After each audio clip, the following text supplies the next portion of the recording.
Bonjour, mon nom est Luc Poirier, je suis pharmacien au CHU de Québec Université Laval et aussi chargé d'enseignement clinique à la Faculté de pharmacie de l'Université Laval. J'ai le plaisir aujourd'hui de vous présenter les lignes directrices du PECH de 2016. Alors, on va regarder qu'est-ce qu'il y a de nouveau dans le traitement de l'hypertension artérielle, mais on va aussi regarder qu'y a-t-il de vraiment important encore. Alors, simplement pour vous déclarer que je n'ai aucun conflit d'intérêt à déclarer au cours de cette présentation. Le document qui est présenté ici repose sur de l'information qui est récente, qui est explicitement fondée sur des données probantes. La présentation ainsi que toutes les recommandations relatives à la médecine clinique reposent sur des données probantes qui ont été vérifiées par des membres du PECH. Et cette présentation a été élaborée aux fins de diffusion par Hypertension Canada. Et pour parler d'Hypertension Canada, en fait, comme vous le savez, sa mission est de promouvoir la santé par la prévention et le contrôle de l'hypertension artérielle et de ses complications. Elle a aussi une vision, Hypertension Canada, c'est que les Canadiens aient la meilleure pression artérielle au monde. Alors, c'est une vision qui est très reconnue. Alors, les lignes directrices fondées sur les données probantes qui sont revisées annuellement par le PECH, on sait qu'actuellement au Canada, on enregistre les taux nationaux de régulation de pression artérielle qui sont les plus élevés au monde. De plus, le PECH est reconnu comme la source la plus digne de confiance en ce qui concerne les lignes directrices fondées sur des données probantes relativement à la prise en charge de l'hypertension artérielle. Et ces données-là, elles sont mises à jour, ces recommandations-là, elles sont mises à jour annuellement selon un processus qui est validé, puis appuyé par des techniques efficaces de diffusion partout au Canada. Les personnes que vous voyez actuellement sur cette diapositive représentent le groupe de travail qui se réunit annuellement pour définir les nouvelles recommandations du programme éducatif canadien sur l'hypertension artérielle. Ce sont des gens qui viennent de toute profession, de toute expertise et qui permettent d'avoir des recommandations les plus basées sur les preuves les plus scientifiques actuellement disponibles dans la littérature médicale. Cet organigramme que vous voyez ici, en fait, représente l'organigramme de transfert des connaissances. C'est, en fait, le processus qui est utilisé autour du PECH pour définir ces recommandations. Alors, on a différents sous-groupes thématiques. Par exemple, la mesure de la tension artérielle, qui soumettent leurs recommandations à un comité central d'examen. Puis par la suite, ce comité central d'examen-là présente les recommandations et ces recommandations-là sont votées et mises de l'avant par le groupe des recommandations. On a aussi un comité de diffusion et de mise en œuvre des recommandations et finalement un groupe de travail qui va regarder en fait si les recommandations qui ont été mises de l'avant ont un impact sur différents points d'aboutissement comme la morbidité et la mortalité. Hypertension Canada aussi, c'est un organisme qui permet de mettre en place un cycle annuel d'application des connaissances pour l'élaboration des recommandations sur la prise en charge. Alors, vous le voyez un peu ici.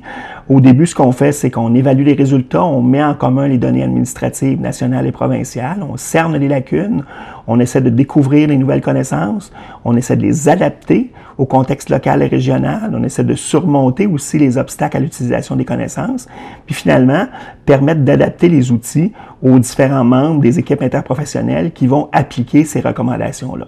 Alors, ce cycle-là est refait annuellement pour nous permettre d'avoir des recommandations qui sont en lien avec la pratique.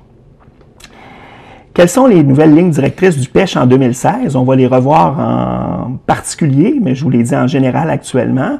Qu'y a-t-il de nouveau? Bien, sur la base d'une étude, qui est l'étude SPRINT, qu'on va présenter un peu plus tard, on a déterminé actuellement de nouveaux seuils et de nouvelles cibles pour les patients à risque élevé. On va regarder aussi l'évaluation de la pression artérielle en clinique à l'aide d'appareils électroniques automatiques qui mesurent par méthode oscillométrique. On va regarder aussi l'adoption de saines habitudes de vie en mettant l'emphase sur l'apport supplémentaire de potassium. On va tenter aussi de réévaluer les patients que l'on croit atteints de formes secondaires d'hypertension. On va regarder les patients notamment qui souffrent d'hyperaldostéronisme primaire. On va aussi réévaluer le traitement des patients atteints d'hypertension et d'une coronaropathie concomitante. Et finalement, on va regarder les nouvelles recommandations sur le diagnostic et la prise en charge de l'hypertension chez les enfants. Par contre, ce sujet-là, étant donné son ampleur, ne sera pas traité au cours de la présentation actuelle. Qu'est-ce qu'il y a d'important encore? On va aussi regarder ça. Le diagnostic d'hypertension artérielle devrait reposer sur des mesures qui sont prises hors de la clinique. La prise en charge de l'hypertension consiste principalement à la prise en charge du risque global de maladies cardiovasculaires et en la protection vasculaire. Et on sait aussi que l'étape la plus importante de la prescription de la thérapeutique antihypertensive, c'est l'obtention de l'assentiment du patient et du respect du traitement, ce que les anglophones appellent le buy-in, donc s'assurer que le patient participe à son traitement. Ce que vous voyez ici, ce sont les seuils habituels de pression artérielle mesurés en clinique pour l'instauration d'un traitement pharmacologique. Alors, si on prend la ligne du bas, on va commencer par les patients à risque faible, donc des patients qui n'ont pas d'atteinte d'organes cibles ou de facteurs de risque de maladie cardiovasculaire. On sait que le seuil d'instauration d'un traitement pharmacologique est lorsque la pression est égale ou supérieure à 160/100. Pour les patients à risque moyen ou élevé, donc des patients qui ont une lésion d'organes cibles ou qui présentent des facteurs de risque de maladie cardiovasculaire, le seuil est de 140/90. Et à noter que lorsqu'on mesure la pression artérielle selon une mesure en clinique avec des séries oscillométriques en série, ben, le seuil est de 135/85. Chez les diabétiques, ça n'a pas changé, le seuil est de 130/80, mais on introduit cette année sur la base de la population de l'étude SPRINT, les patients à risque élevé, où le seuil de pression devrait être de 130 mm de mercure. Et sur la base de cette étude, en fait, il n'y a pas de nécessité d'avoir un seuil sur la base de la pression artérielle diastolique parce qu'il n'y en avait pas à l'intérieur de l'étude. Alors, si on regarde les valeurs cibles de traitement recommandé en clinique, donc le corollaire des valeurs seuil de pression artérielle, on sait que la base, c'est le traitement par des saines habitudes de vie associées ou non avec le traitement pharmacologique. Alors, tous les patients, en fait, sauf les patients diabétiques et les patients à risque élevé, on devrait viser une cible de 140/90. Alors que chez les diabétiques, c'est 130/80 comme ce qui avait été défini. Par contre, chez les patients à risque élevé, sur la base de l'étude SPRINT, on devrait viser en bas de 120 mm de mercure. Alors, on va reparler dans les prochaines diapositives de l'étude SPRINT. Alors, cette étude SPRINT-là, à qui elle s'applique? À qui s'appliquent les nouvelles valeurs de pression qu'on va viser à l'intérieur des patients à risque élevé? Donc, les patients à risque élevé, c'est des patients qui ont une maladie cardiovasculaire clinique ou subclinique, ou des patients qui souffrent d'une insuffisance rénale chronique, donc des patients qui ont une néphropathie non diabétique, des patients qui ont une protéinurie qui est inférieure à 1 g par jour, des patients qui ont un débit de filtration glomérulaire estimé entre 20 et 59, basé sur l'équation MDRD, ou des patients qui ont un risque cardiovasculaire global de maladie cardiovasculaire sur 10 ans, basé sur Framingham, qui est supérieur ou égal à 15%, et finalement, les patients âgés de plus de 75 ans ou plus. Par contre, ce qui est important de mentionner, c'est que ces patients-là, pour lesquels on va les avoir ciblés pour atteindre les valeurs de SPRINT, devront donner leur accord à un traitement qui devient plus intensif. Donc, la base de viser 120 mm de mercure systolique. À qui cette étude-là ne s'applique pas, donc les patients qui ont pour lesquels on a une insuffisance ou une absence de données probantes, donc les patients qui souffrent d'insuffisance cardiaque avec une fraction d'éjection en bas de 35%, ou qui ont eu un infarctus du myocarde récent au cours des 3 derniers mois. Les patients qui ont une indication de traitement pour des bêta-bloquants, mais qui n'en reçoivent pas actuellement. Des personnes âgées, frêles, fragiles ou placées en établissement. Cette étude-là n'a pas permis aussi de conclure pour les patients présentant un diabète, les patients qui avaient des antécédents d'AVC, des patients qui avaient un débit de filtration glomérulaire estimé en bas de 20. Et finalement, il y a une contre-indication à appliquer ces valeurs-là chez les patients qui ont une absence ou de volonté ou une incapacité de respecter un traitement composé de plusieurs médicaments, parce que nécessairement, si on veut viser en bas de 120 mm de mercure, on va devoir donner plus de médicaments chez ces patients-là. La pression systolique en position debout inférieure à 110 mm de mercure, une incapacité de mesurer correctement la pression systolique et finalement, des causes secondaires connues d'hypertension artérielle. Quelle est-elle, cette étude SPRINT? L'étude SPRINT, en fait, regroupait plus de 9000 patients pour lesquels on voulait avec le traitement standard, donc la ligne bleue que vous voyez sur le graphique actuellement, donc des patients qu'on veut baisser en bas de 140 mm de mercure, versus des patients qu'on voulait baisser en bas de 120 mm de mercure, donc qu'on définit comme le traitement intensif. Et ce que vous voyez, c'est que pour obtenir la cible de 120 mm de mercure, on a dû donner en moyenne un médicament de plus. Donc 1,8 médicaments chez les patients qui ont eu le traitement habituel ou le traitement standard, puis 2,8 médicaments chez les patients qui ont eu le traitement intensif.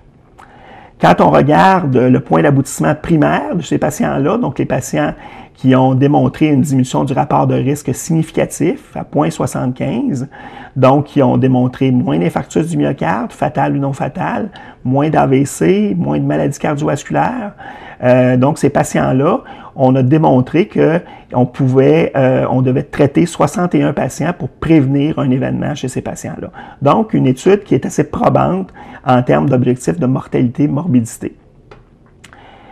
Donc, la nouvelle ligne directrice à la suite de l'étude SPRINT, qui est nouvelle en 2016, donc on dit que chez les patients à risque élevé, des patients âgés de 50 ans ou plus, qui ont une pression systolique qui est supérieure ou égale à 130 mm de mercure, il faudrait envisager un traitement intensif en vue d'atteindre une pression systolique inférieure ou égale à 120 mm de mercure.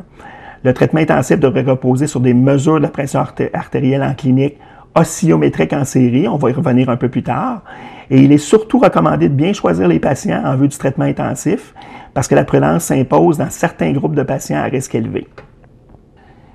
Si on regarde l'évaluation de la pression artérielle en clinique à l'aide d'appareils électroniques automatiques qui mesurent par méthode oscillométrique, ce que vous voyez ici, en fait, c'est les différentes méthodes qui peuvent être utilisées en clinique pour mesurer la pression artérielle. Donc, la mesure en clinique, en présence d'un professionnel de la santé, ce qu'on va appeler MPAC, l'acronyme. Ça peut être fait de façon auscultatoire avec un appareil au mercure ou un appareil anéroïde. La méthode, par contre, que je vous parle actuellement, elle est non recommandée. On favorise actuellement l'utilisation d'une méthode oscillométrique non automatique, donc un appareil électronique. On peut aussi mesurer la pression artérielle en clinique avec un appareil oscillométrique en série. Donc, le patient, à ce moment-là, est laissé seul et la pression artérielle se mesure de façon automatique avec un certain nombre de lectures et l'appareil fait la moyenne de ces lectures-là. Et c'est ce qu'on appelle MPAC-OS dans les prochaines diapositives. La recommandation de 2015 était à l'effet d'utiliser la mesure de pression artérielle en clinique oscillométrique en série en utilisant un appareil qui mesure la pression au bras, un appareil qui mesure de façon oscillométrique, de façon électronique. On recommandait aussi aux professionnels de la santé de sortir de la salle ou du bureau afin d'atténuer l'effet de sarrau blanc. Cet appareil-là permettait aussi d'avoir plusieurs mesures de pression artérielle et de faire le calcul automatique de la moyenne pour permettre de donner une moyenne sur un différent nombre de lectures. Donc, ça peut être 5 ou 3 lectures. Cette mesure-là, en 2007, on la recommande, donc la mesure de la pression artérielle en clinique oscillométrique en série, MPAC-OS. C'est la méthode à privilégier dans la mesure de la pression artérielle en clinique. Donc, vous voyez en fait 3 types d'appareils qui peuvent être utilisés pour faire ce type de mesure-là. Et il est bien important de souligner que le patient doit être laissé seul lorsque la pression artérielle se mesure chez ce patient-là. Comment c'est corrélé, en fait, comment on peut comparer la mesure oscillométrique en série en clinique versus la mesure ambulatoire puis la mesure qui est faite en pharmacie? Donc, ce qu'on sait actuellement, et certaines études l'ont démontré, c'est que la mesure de la pression artérielle en clinique, oscillométrique en série, n'est pas influencée par le milieu où est mesurée la pression. Donc, différentes études ont montré que la mesure enregistrée sur la méthode MAPA, donc la mesure ambulatoire de la pression artérielle, ou dans les salles d'attente de cabinet de médecins, sont comparables aux mesures enregistrées selon la méthode MPAC-OS dans les salles d'examen de cabinet de médecins. Donc, ça démontre en fait que cette mesure-là, elle est comparable au MAPA. Dans un deuxième temps, on a aussi démontré que la méthode MPAC-OS, donc mesure oscillométrique en série, en pharmacie, utilisée en pharmacie, était comparable aux résultats obtenus selon la mesure en clinique. Donc, on voit que cette mesure-là, elle n'est pas influencée par le milieu où est mesurée la pression artérielle. Si vous regardez, en fait, le graphique, pas le graphique, mais le tableau, en fait, qui vous est présenté actuellement, ce que vous voyez, en fait, c'est la mesure manuelle que je viens de mettre en petit carré rouge, la mesure manuelle courante en clinique. On voit que cette mesure-là, peu importe l'endroit où elle est mesurée, que ce soit dans un centre d'études en soins primaires, dans une unité spécialisée ou dans le cadre d'un essai clinique, on voit que cette pression artérielle-là, elle est toujours supérieure, en fait, aux mesures oscillométriques en série en clinique ou au monitorage ambulatoire en état de veille, donc durant la période de jour. Et on voit que la mesure oscillométrique en série en clinique est comparable au MAPA de jour. Donc, on s'aperçoit que cette mesure-là d'oscillométrique en série en clinique, elle est hautement comparable au MAPA et tout à fait différente, en fait, aux mesures qu'on prend couramment en clinique. Quelle valeur prédictive a-t-elle, cette mesure-là oscillométrique en série? Bien, elle permet de prédire les lésions des organes cibles. On sait que la pression systolique mesurée avec le MPAC-OS est en corrélation avec l'indice de masse ventriculaire gauche de la même façon que le MAPA de jour. La mesure oscillométrique en série et le MAPA sur 24 heures ont aussi une valeur prédictive comparable sur la microalbuminurie. Et on sait aussi que la mesure en série, oscillométrique en série, est associée plus étroitement à l'épaisseur intima-média de la carotide que la mesure de pression en clinique. Donc, cette mesure-là, oscillométrique en série, nous permet de mieux prédire les dommages aux organes cibles, nous permet d'être mieux en corrélation avec l'indice de masse ventriculaire gauche, avec la microalbuminurie et avec l'épaisseur intima-média carotidienne. Quand on regarde, en fait, puis on veut regarder la valeur prédictive de cette mesure-là, cette mesure prédictive-là nous permet aussi de prévoir les événements cardiovasculaires. Ce que vous voyez ici, en fait, c'est la CET-CHAP, qui est une étude récente qui a évalué près de 4000 patients qui ont plus de 65 ans qui n'étaient pas traités pour l'hypertension artérielle. Ce qu'on a fait, c'est qu'on a utilisé un appareil BP-True qui nous permet d'avoir la mesure automatisée en série. Et on a fait un suivi de ces patients-là pendant une moyenne d'à peu près 4,9 ans. Et on a mesuré, en fait, les événements cardiovasculaires mortels et non mortels. Et ce qu'on voit, tant pour la pression systolique que pour la pression diastolique, on voit que lorsqu'on dépasse, en fait, le seuil de 135 à 144 sur 80 à 89, on a une augmentation significative du rapport de risque d'événements cardiovasculaires avec la mesure oscillométrique en série, nous démontrant que cette mesure-là est hautement prédictive, en fait, des événements cardiovasculaires. Qu'y a-t-il de nouveau encore dans nos recommandations en 2016? Bien, en fait, c'est l'adoption de saines habitudes de vie. On sait que c'est partie intégrante actuellement de la prise en charge de l'hypertension, mais ce qu'on a dû faire en 2016 sur la base de différentes études, c'est regarder principalement l'apport supplémentaire en potassium et son effet sur la pression artérielle. Alors, on sait qu'on a différentes modifications qui peuvent avoir un impact important sur la pression artérielle, donc de diminuer la quantité de sodium jusqu'à tendre vers 2000 mg par jour, d'avoir un indice de masse corporelle qui est inférieur à 25 kg par mètre carré, de restreindre en fait notre consommation d'alcool à moins ou égal à 2 consommations par jour, de pratiquer des activités physiques modérées, d'intensité modérée de 30 à 60 minutes par jour, 4 à 7 jours par semaine, d'adopter des habitudes alimentaires comme ce que nous prédit le régime DASH, d'avoir un environnement exempt de fumée, et pour les hommes, d'avoir un tour de taille inférieur à 102, et les femmes, un tour de taille inférieur à 88. Par contre, on n'avait pas regardé l'impact de l'apport supplémentaire en potassium, et c'est ce qu'on a fait en 2016. Dans les prochaines diapositives, je vais donc vous présenter les évidences à ce sujet-là.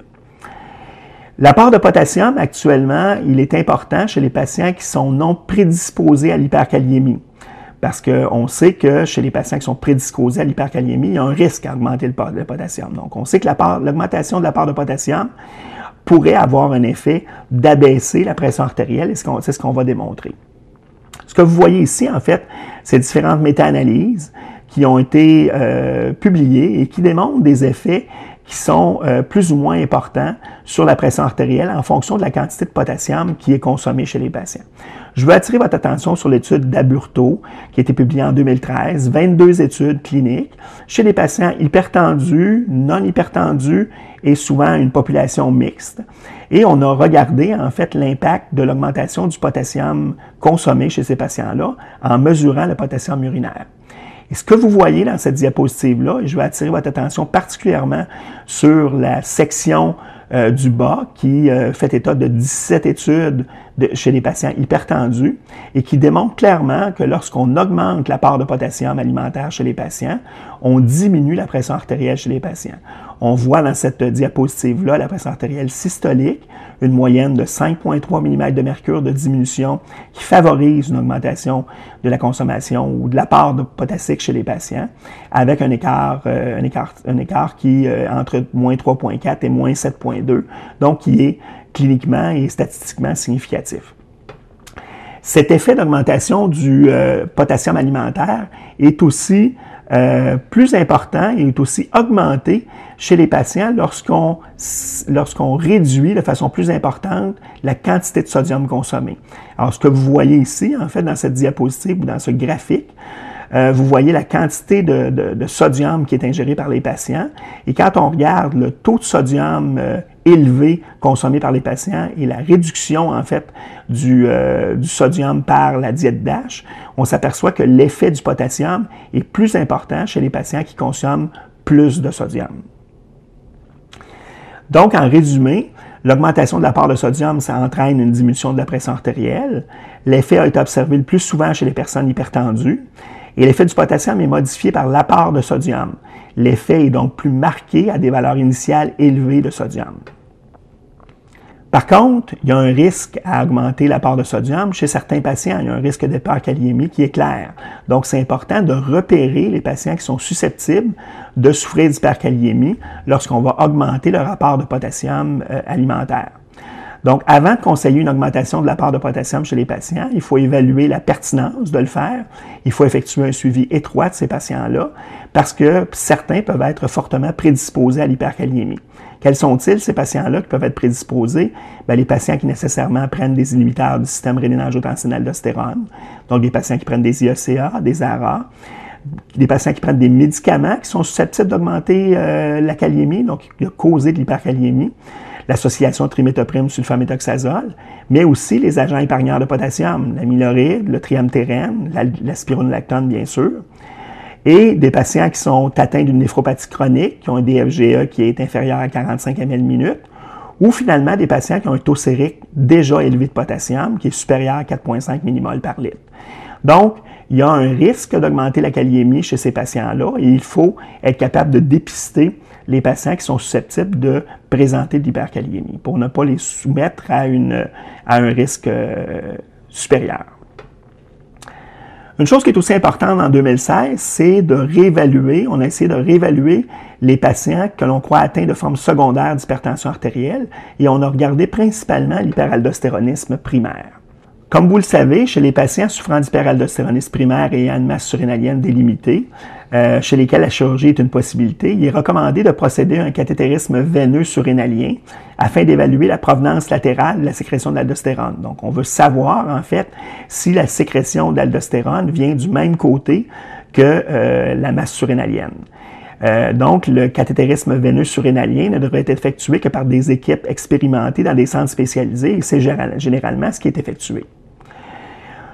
Ce qui nous a permis, en fait, de réévaluer et ce qui nous a amené, en fait, à réévaluer cette recommandation-là, c'est tiré d'une étude qui démontre, en fait, globalement, que si on n'utilise pas le cathétérisme veineux surrénalien et qu'on utilise seulement la tomodensitométrie, il y a à peu près 20% des patients qui seront écartés à tort de la chirurgie et 25% des patients qui vont être opérés unilatéralement. Parce que, globalement, il y a un certain nombre de patients pour lesquels on va détecter des micronodules ou des macronodules qui ne sécréteront pas d'aldostérone du même côté que ce nodule-là. Donc, c'est pour ça qu'il est important de procéder à un cathétérisme veineux surrénalien chez les patients pour être sûr de la latéralisation de la sécrétion d'aldostérone.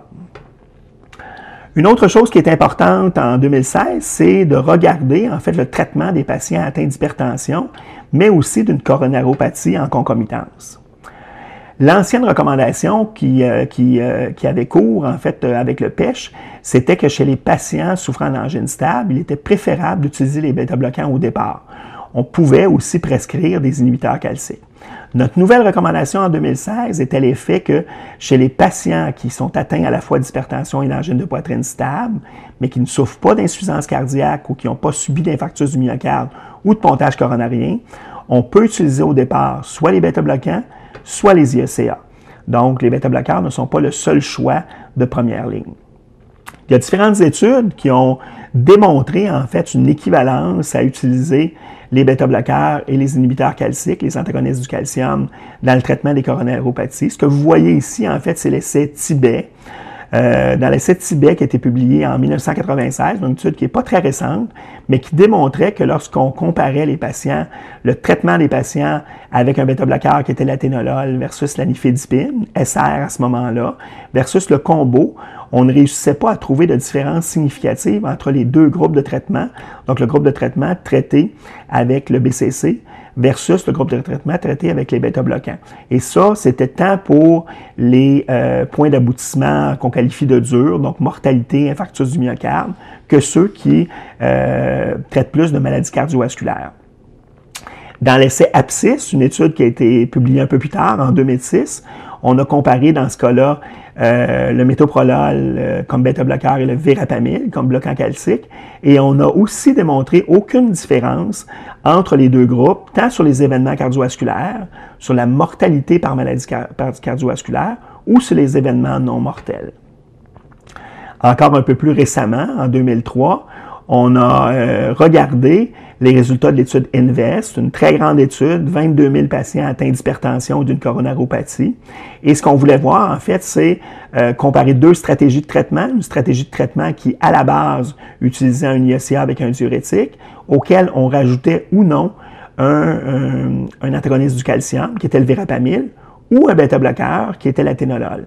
Et comme vous pouvez le voir sur cette diapositive, les deux graphiques montrent une concordance parfaite des deux courbes, démontrant qu'il n'y a pas de différence significative entre le fait qu'on utilise soit un bêta-bloquant, soit un bloquant calcique chez les patients atteints de coronariopathie. Donc, ça complète un peu ce qu'il y avait de nouveau dans le traitement de l'hypertension en 2016. Ce qu'on va regarder actuellement, c'est qu'est-ce qu'il y a encore d'important. Je pense qu'il est important d'insister sur certains points, dont notamment le diagnostic d'hypertension artérielle qui devrait reposer sur des mesures hors de la clinique. Donc, hors du cabinet du médecin, hors de la pharmacie, hors du bureau de l'infirmière, dans le milieu naturel du patient. Ce que vous voyez, en fait, c'est l'algorithme de diagnostic de l'hypertension. Et je vais attirer votre attention sur la portion gauche. Donc, on dit dans cet algorithme-là que les mesures hors clinique sont le meilleur moyen de diagnostiquer l'hypertension artérielle. On ne devrait plus actuellement diagnostiquer d'hypertension artérielle sur la base de pression artérielle mesurée en clinique. Et il est préférable d'utiliser des tensiomètres électroniques de bras que des appareils d'auscultation pour les mesures de la pression artérielle. Donc, si on regarde plus particulièrement l'algorithme de diagnostic, une pression artérielle élevée à la pharmacie, en clinique ou à domicile nécessite une consultation. Si la pression artérielle est supérieure ou égale à 180 sur 110, nécessairement, on arrive rapidement à un diagnostic d'hypertension. Par contre, si la pression artérielle est inférieure à 180 sur 110, ce qu'on va devoir faire, c'est évaluer si le patient souffre ou non de diabète. Et vous le savez, on l'a présenté au début, les cibles de pression artérielle et les seuils de traitement de l'hypertension varient en fonction du fait qu'on a ou pas la présence de diabète. Et pour diagnostiquer cette pression artérielle-là, on va nécessairement avoir recours à une mesure hors clinique, soit une mesure qui est faite par MAPA, donc mesure ambulatoire de pression artérielle, ou une mesure de pression artérielle à domicile en série, donc dans le milieu naturel du patient, tel qu'on l'a défini dans les recommandations du PECH, c'est-à-dire pendant une semaine, 2 fois le matin, 2 fois le soir, et on fait cette moyenne-là. Ici, cette moyenne-là est supérieure à 135 ou égale à 135 sur 85. On va devoir diagnostiquer une hypertension. Si par contre la pression artérielle est inférieure à ces chiffres-là, on va diagnostiquer à ce moment-là un syndrome de Sarreau-Blanc et on va instaurer un suivi pour les patients.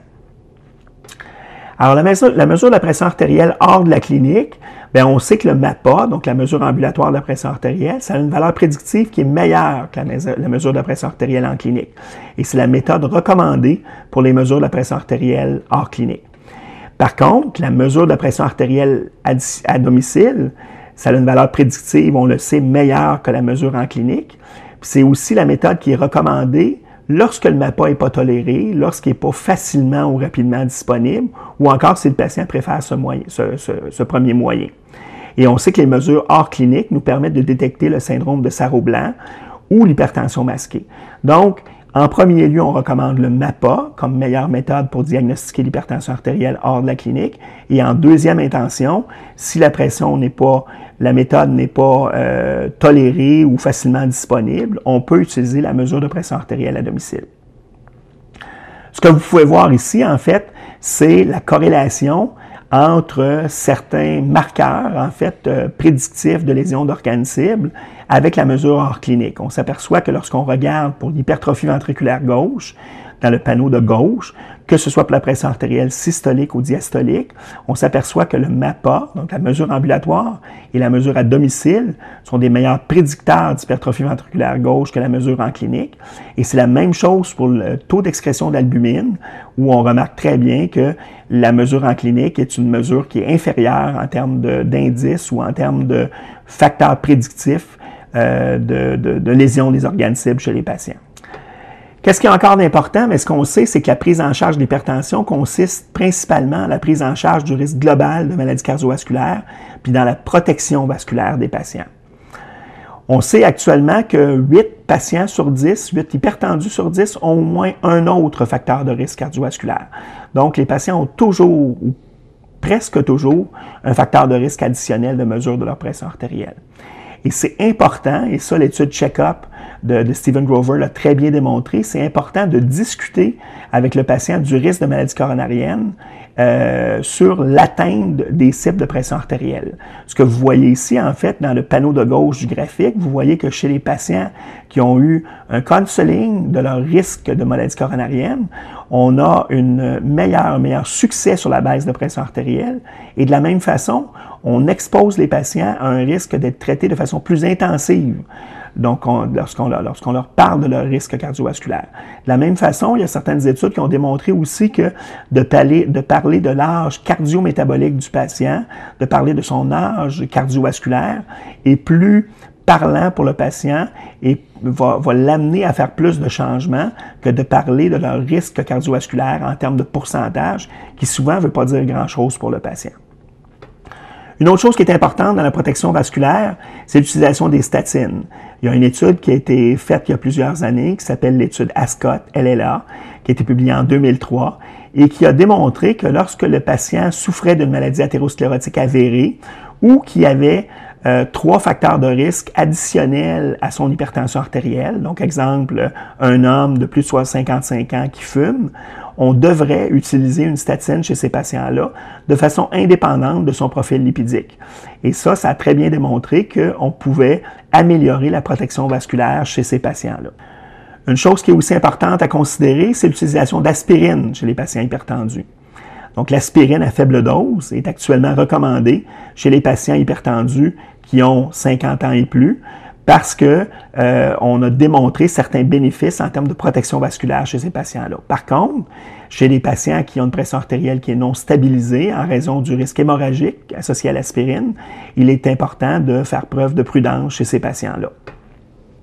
En 2015, on a aussi fait une nouvelle recommandation sur l'abandon tabagique. Il y a certaines données probantes qui ont démontré que lorsqu'on abandonnait en fait le tabac, on avait un potentiel de protection vasculaire qui était important. Donc, ce qu'on sait actuellement, selon les recommandations de 2015, c'est qu'il faudrait vérifier régulièrement, comme professionnel de la santé, l'usage de tabac chez tous les patients et on devrait les inciter fortement à cesser de fumer. Il faudrait aussi donner des conseils à tous les fumeurs et leur offrir une pharmacothérapie qui est en ligne avec ce qu'ils désirent. Donc, ça peut être la varénicline, le Champix, le bupropion, le Ziban ou les thérapies de remplacement de nicotine pour qu'ils s'arrêtent de fumer. Il y a des études qui démontrent clairement que lorsqu'on associe en fait le counseling, la pharmacothérapie à la cessation tabagique, on a plus de succès à l'abandon tabagique que sur un an. Finalement, qu'est-ce qui est encore d'important? C'est l'étape la plus importante, qui est la prescription de la thérapeutique antihypertensive, mais c'est surtout l'obtention de l'assentiment du patient puis le respect du traitement. Si on prescrit un traitement à un patient puis qu'il ne le prend pas, on n'avance pas beaucoup. Alors, c'est important de s'assurer de l'assentiment du patient puis de la participation de celui-ci dans son traitement. Donc, quelles sont les façons, en fait, pour améliorer le respect du traitement chez les patients? Bien, on peut informer verbalement ou par écrit les patients ou leurs familles sur la maladie, sur ses traitements. On peut adopter une approche thérapeutique interdisciplinaire en coordination avec les pharmaciens, les professionnels de la santé sur les lieux de travail. On sait que les pharmaciens sont souvent hors de l'équipe dans leur pharmacie, donc c'est important de les impliquer dans le traitement. On peut aussi inviter les professionnels de la santé à communiquer avec les patients, surtout pendant les 3 premiers mois de traitement. Mais ce qui est surtout important, c'est de favoriser la responsabilisation ou l'autonomie des patients dans la surveillance régulière de leur pression artérielle. Donc, de les faire participer à leur traitement et de les rendre responsables dans l'atteinte des cibles. Une autre chose qui est importante, c'est d'évaluer le respect des traitements pharmacologiques et comportementaux, donc les modifications des saines habitudes de vie, l'atteinte de saines habitudes de vie à chaque consultation. On veut aussi enseigner aux patients à prendre régulièrement le médicament en associant les prises à des activités de la vie quotidienne. On veut prescrire des associations médicamenteuses sur forme de monocomprimés pour essayer de simplifier le schéma posologique. Et c'est surtout ça sur lequel je veux insister. Donc, simplifier le schéma posologique par la prescription de médicaments à prise uniquotidienne ou à action prolongée. Moins le patient va prendre de médicaments, plus de prises par jour, plus son adhésion au traitement va être importante. Et on recommande pour certains patients d'utiliser des emballages à prise unitaire, comme les plaquettes alvéolaires, pour favoriser l'adhésion au traitement. Donc, qu'y a-t-il de nouveau en 2016? Bien, on a vu que l'étude Supreme nous a amené à déterminer de nouveaux seuils et de nouvelles cibles pour les patients à risque élevé. On a aussi réévalué, en fait, la mesure de la pression artérielle en clinique et démontré que la mesure de la pression artérielle de façon électronique, automatique, par mesure oscillométrique, était recommandée. On a aussi démontré que lorsqu'on augmentait l'apport quotidien en potassium chez les patients, on pouvait avoir un impact important sur la baisse de pression artérielle. Par contre, il y a des risques à l'augmentation de potassium dans l'apport et il faut surveiller chez quel patient on va mettre en place ces mesures-là. On a aussi recommandé de réévaluer les patients que l'on croit atteints de formes secondaires d'hypertension, particulièrement les patients qui souffrent d'hyperaldostéronisme primaire, pour s'assurer qu'on va faire le bon moyen diagnostic chez les patients et lorsqu'on va faire la chirurgie, qu'on va opérer du bon côté. Et finalement, on va réévaluer le traitement des patients atteints d'hypertension ou d'une coronaropathie concomitante. Je vous ai rappelé, en fait, que en 2016, on a aussi élaboré des nouvelles recommandations sur le diagnostic et la prise en charge de l'hypertension chez les patients, mais on n'en traite pas à l'intérieur de cette présentation. Il y a des choses qui restent encore importantes dans le traitement de l'hypertension artérielle. Le diagnostic devrait reposer sur des mesures hors de la clinique, des mesures ambulatoires. La prise en charge de l'hypertension consiste principalement en la prise en charge du risque cardiovasculaire global, puis dans la protection vasculaire, on l'a bien démontré. L'étape la plus importante de la prescription de la thérapeutique antihypertensive, c'est l'obtention de l'assentiment du patient puis du respect du traitement. Donc, l'adhésion du traitement, c'est excessivement important pour mener au succès du traitement de l'hypertension artérielle. Finalement, je vais attirer votre attention sur cette diapositive. Vous savez que Hypertension Canada a un site que vous pouvez atteindre au site hypertension.ca. Tant pour les patients, ça invite les patients à consulter gratuitement l'information et les ressources les plus récentes sur l'hypertension artérielle, mais aussi pour les professionnels de la santé. On a de disponible un programme qui est reconnu, un programme de formation interdisciplinaire de 15,5 heures qui est reconnu. Vous pouvez aussi vous abonner au bulletin mensuel gratuit et prendre connaissance aussi des dernières nouvelles, de la recherche du mois, de ressources didactiques qui peuvent vous aider dans la prise en charge quotidienne de vos patients. Et finalement, on vous invite à devenir membre puis de profiter de certains avantages et de faire différentes économies. Donc, sur ce, je vous remercie de m'avoir écouté et vous convie à venir regarder, à venir constater les nouvelles recommandations du Programme éducatif canadien sur l'hypertension. Merci.